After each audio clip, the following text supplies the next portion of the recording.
வணக்கம் friends, welcome to காரசார சமையல். இன்றைக்கி என்ன பார்க்க போகிறோன்னா, சிக்கன் பிரியாணி என்னோடய ஸ்டைலில் எப்படி செய்யுதுன்னு பார்க்கலாம். என்னென்ன பொருட்கள் தேவைன்னு பார்க்கலாம்.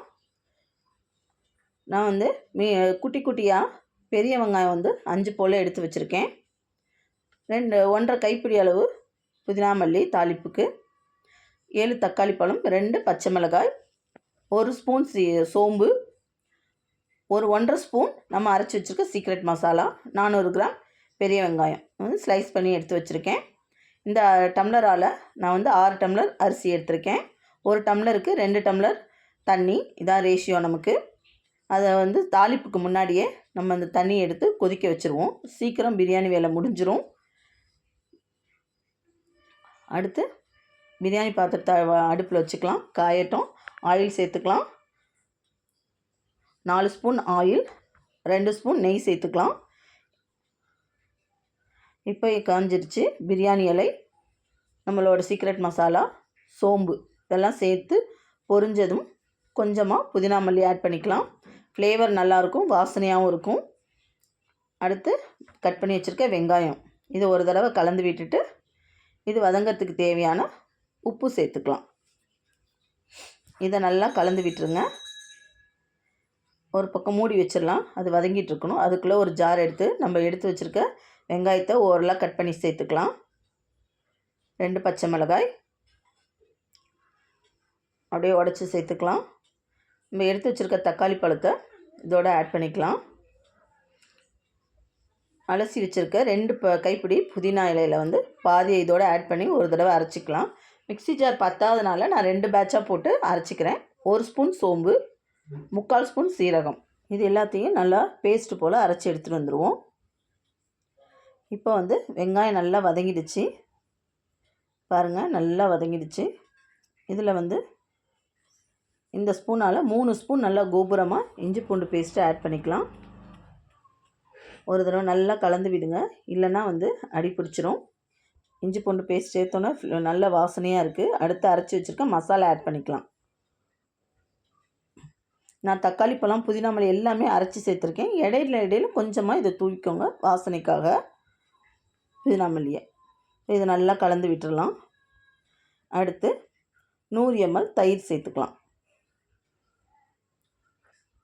இதையும் நல்லா கலந்து விட்டு தண்ணியெல்லாம் வற்றி நல்லா எண்ணெய் பிரிஞ்சு வர வரைக்கும் நல்லா வதங்கி வரட்டும்.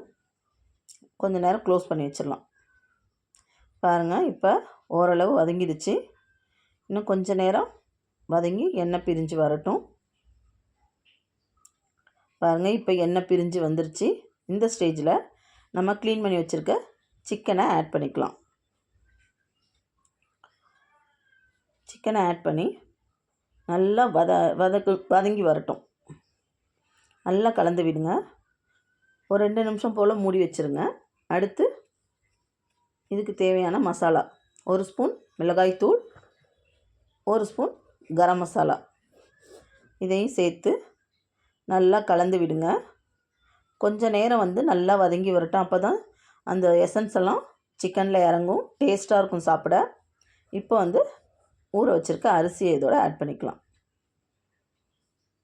இது ஒரு தடவை நல்லா கலந்து விடுங்க. கலந்து விட்டு நம்ம பாருங்கள், சைடில் தண்ணி கொதிக்க வச்சோம். தண்ணி நல்லா கொதிஞ்சிச்சு. இப்போ இதோட சேர்த்துக்கலாம். எப்போதுமே தண்ணி அடியோடு சேர்க்காதீங்க. ஒரு டம்ளர் போல் எடுத்து வச்சுருங்க. கூட குறைச்ச இருந்துச்சுன்னா கூட ஆட் பண்ணிக்கலாம். இதுக்கு தேவையான அளவு உப்பு சேர்த்துக்கலாம். கொஞ்சம் புதினா மல்லி சேர்த்து நல்லா கலந்து விட்டு உப்பு காரம் செக் பண்ணிக்கோங்க. அவங்கவுங்க டேஸ்ட்டுக்கு தகுந்த மாதிரி உப்பு காரம் ஆட் பண்ணிக்கோங்க. இது எனக்கு கரெக்டாக இருக்குது. இப்போ இதை கொஞ்சம் மூடி வச்சிடலாம். பாருங்கள், ஓப்பன் பண்ணி பார்க்கலாம். ஒரு 15 மினிட்ஸ் கழித்து பார்த்தோம்னா நல்லா தண்ணியெலாம் உறிஞ்சி ரைஸ் கூட 3/4 பதம் வெந்து வந்துருச்சு. இந்த ஸ்டேஜில் நல்லா கிளறி விட்டு தேவையான அளவு நெய் சேர்த்து கொஞ்சமாக புதினா மல்லி ஆட் பண்ணி ஒரு தடவை கலந்து விட்டு நம்ம க்ளோஸ் பண்ணி தம் போட்டுடலாம். அதுக்கு அந்த ஒரு தோசைக்கல் இரும்பு தோசைக்கல் நான் அதை தம் போடவே வச்சுருக்கேன். அதை எடுத்து வச்சு மேலே இந்த பாத்திரத்தை வச்சு க்ளோஸ் பண்ணிடணும். ஃப்ளேமை ஒரு 5 நிமிஷம் வந்து ஃபுல்லாக வச்சு அதுக்கப்புறம் வந்து லோ ஃப்ளேமில் வச்சு ஒரு 15 மினிட்ஸ் அப்படியே விட்டுடலாம். ஒரு குட்டி குடம் தண்ணி வந்து சில்வர் பாத்திரத்தில் வச்சுருக்கேன் மேலே தம்முக்கு. இப்போ வந்து சூப்பரான பிரியாணி ரெடி ஆகிடுச்சு.